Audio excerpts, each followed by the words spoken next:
Vamos a hablar hoy de Thomas Paine. Su vida la ha glosado Bertrand Russell, que es un hombre al que no digo que no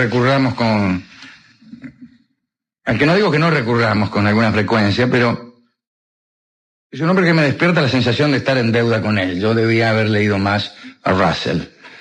Bueno, cuenta Russell que durante los primeros 36 años de la vida de Paine no le apareció ningún talento. Esta es una buena manera de comenzar una biografía. Nació en Thetford, Inglaterra, en 1739, no Russell, sino Thomas Paine. Sus padres eran cuáqueros, aquella secta de personas que se ponían a temblar en el momento menos aparente. Y eran también muy pobres. Cuando chico parece que Paine vendía piolines, cuerdas y piolines, era cordelero. A los 17 años trató de enrolarse, Thomas Paine, en un buque corsario que se llamaba El Terrible y cuyo capitán se hacía llamar Muerte. Era gente muy truculenta, ¿no? Sus padres, los padres de Paine, no los padres del capitán Muerte, fueron a buscarlo desesperados y probablemente le salvaron la vida porque le impidieron enrolarse en una expedición de cuyos 200 tripulantes, 175 murieron en acción. Estalló la Guerra de los 7 Años, se empleó Thomas en un buque corsario. De cualquier modo, sus aventuras marítimas fueron efímeras y al cabo de un tiempo volvió a Londres, otra vez como vendedor de piolines. También fueron efímeros sus matrimonios. Paine no tuvo suerte en amores. Se casó en 1759, pero su esposa murió a los pocos meses. Tampoco tuvo suerte con la segunda esposa. La muchacha lo dejó al poco tiempo por su ineficacia económica. Y después no se le conocieron más mujeres, miren. Tampoco tuvo fortuna en el trabajo. Luego de ser cordelero, Paine se consiguió un puesto público menor. Era oficial de inspector, era chancho, como quien dice, ¿no? A los 2 años lo despidieron porque parece que Paine había dicho que estaba realizando una inspección y en realidad estaba en la casa polillando. Después se hizo maestro de escuela y tampoco duró. Volvió al puesto público del cual lo habían echado, es decir, al de inspector, y lo echaron otra vez. Esta vez por organizar una petición de aumento. Paine se había presentado en el mismo Parlamento de Londres para hacer ese pedido, y allí le fue mal. Le fue mal con respecto al pedido de aumento, pero en otro sentido tal vez le fue bien, porque conoció a Benjamin Franklin, quien le dijo que se fuera a América. Franklin le aconsejó ir a América y le dio una carta de recomendación en la que Franklin lo describía como un joven de mérito y de ingenio. Y Paine le hizo caso, se fue a Filadelfia como buen cuáquero. Allí demostró su habilidad como escritor y se convirtió en el director de un periódico. Su primera publicación, en 1775, fue un artículo contra la esclavitud. Y parece que Jefferson puso en el borrador de la Declaración de la Independencia el pasaje acerca de ese tema que había escrito Paine, pasaje que más tarde fue suprimido, ¿no? En 1775 la esclavitud todavía existía en Pensilvania y allí fue abolida por una ley de 1780 cuyo preámbulo escribió el propio Paine. Muy bien, en Norteamérica Paine comenzó a luchar contra los ingleses. Se hizo partidario de la Revolución Americana. Pasaba sus días combatiendo y las noches escribiendo manifiestos que se publicaban, con la firma de Sentido Común. Una firma no muy revolucionaria que digamos, más bien una firma progresista. Bueno, estos manifiestos tuvieron un éxito enorme. Parece que se los leían a las tropas e incluso consiguió el elogio del propio Washington. Ningún otro escritor era tan leído en América. Cuenta Russell que pudo haber ganado mucho dinero, pero parece que Paine no aceptaba guita por lo que escribía. Al fin, cuando la guerra terminó, distintos estados le ofrecieron pensiones, fincas, pero Paine no disfrutaba de la vida sedentaria. Se interesó por la ingeniería, como si la ingeniería fuera una actividad nómade. No se ha visto nada más sedentario que la ingeniería, salvo la ingeniería de caminos, naturalmente, o la construcción de ferrocarriles. Pero cuando uno construye, pongamos por caso, un puente, ese puente tiende a permanecer en el mismo sitio. No es una actividad nómade la construcción de puentes. Al menos no la construcción de un puente. Bien, es discutible esto de cualquier manera. Depende de la longitud del puente, etcétera. Pero la idea que uno tiene de los nómades no corresponde a la idea que uno tiene de un ingeniero, eso habrá de admitirse. Las tribus nómades no son tribus de ingenieros que van de duna en duna buscando nuevos oasis donde abrevar sus sedes. Pues bien, el caso es que se dedicó a la ingeniería. No importa lo que yo pensare acerca del nomadismo. Demostró la posibilidad de construir puentes de hierro, posibilidad que todavía no estaba demostrada, pero estos puentes eran más largos de los que hasta entonces se habían considerado posibles.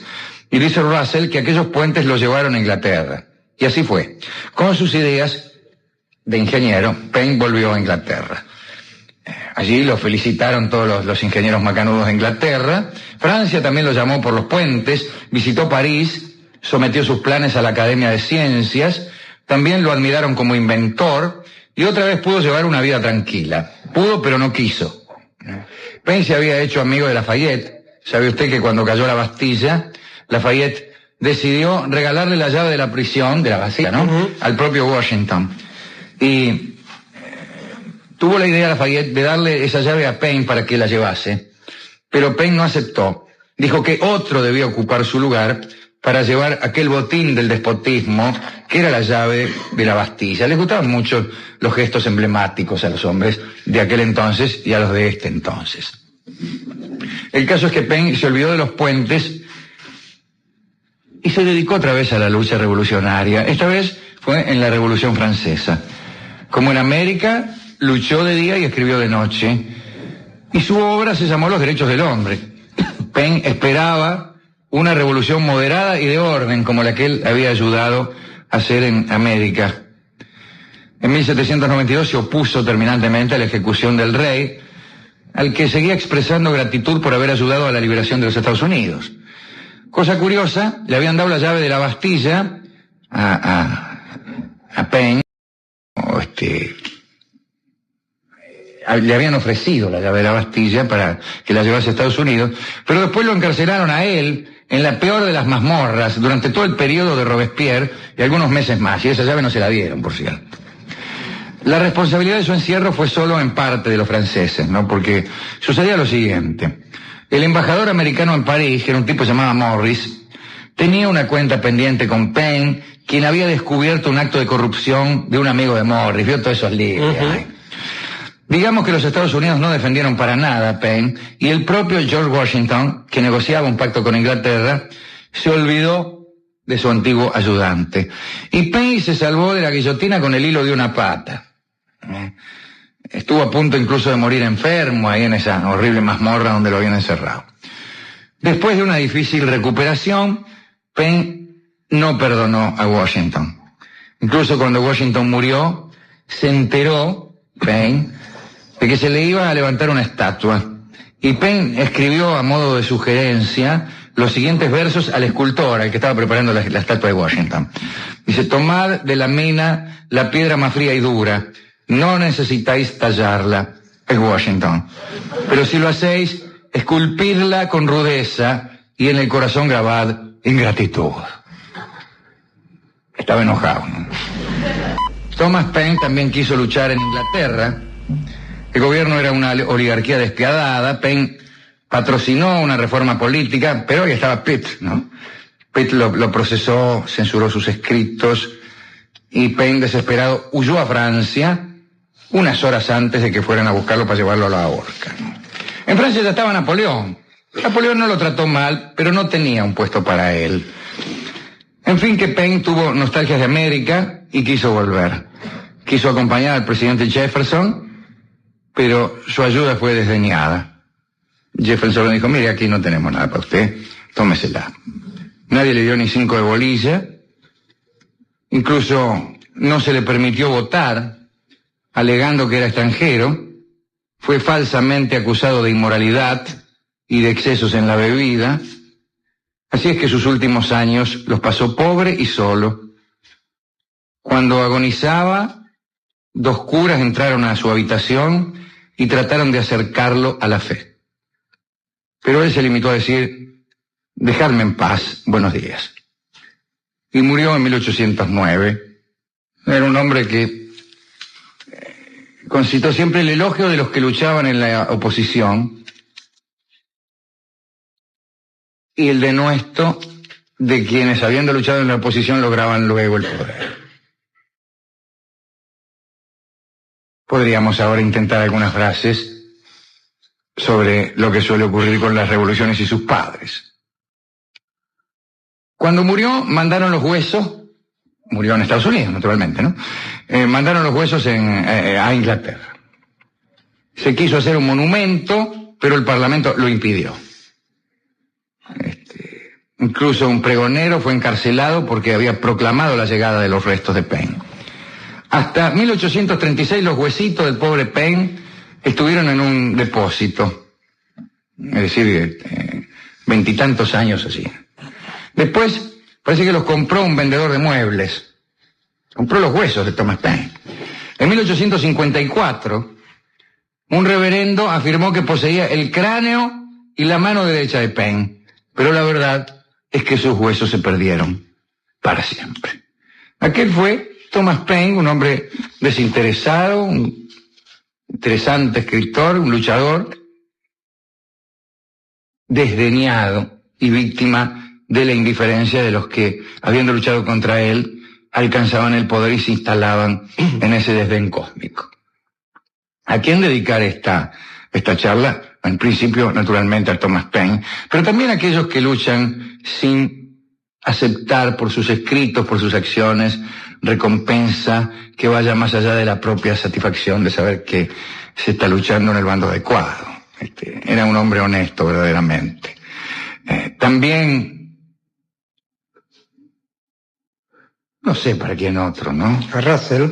A Bertrand Russell, que lo descubrió, lo enalteció muchísimo, y no solamente por esto, sino a Russell por la estatura intelectual que deberíamos recordar con mayor frecuencia. ¿A qué otro? Bueno, nada, aquí algunos próceres aparecen en una función ingrata. El mismo Washington aparece como profesando la ingratitud, que, como se sabe, como ha dicho alguien, es peor que la infidencia. De manera que nos limitaremos a homenajear a este pobre vendedor de piolines, que habiendo tenido en sus manos la llave emblemática de la Bastilla, no tuvo la llave cierta de la cárcel en la que él estaba encerrado. Lo cual debería, si fuéramos poetas de 5 pesos, y ciertamente lo somos, hacernos reflexionar acerca del nulo valor de los gestos que sirven como emblema, particularmente aquella gente que tiene el carácter emblemático fácil, que fácilmente le otorga un carácter simbólico y honorífico a cualquier paparrucha. Le damos la llave de la Bastilla, respuesta: ¿para qué la quiero? Dame la llave del lugar donde yo estoy encerrado. Te nombramos ciudadano ilustre, para que conseguimos un trabajo. La sociedad de aquel entonces, insisto, era generosa con los emblemas gratuitos y mezquina con los detalles concretos onerosos. Sigue siendo así. Disculpe, me acordaba de aquel músico, ¿se acuerda? Que pasando necesidad le estaban haciendo la estatua. A Rossini. Claro. A Rossini. Es un hombre, mucha guita no tenía, Rossini. Y estaban haciendo una colecta para hacerle una estatua en vida. Cuando se enteró cuánto iba a costar la estatua, Rossini dijo que por la mitad iba y se ponía a él.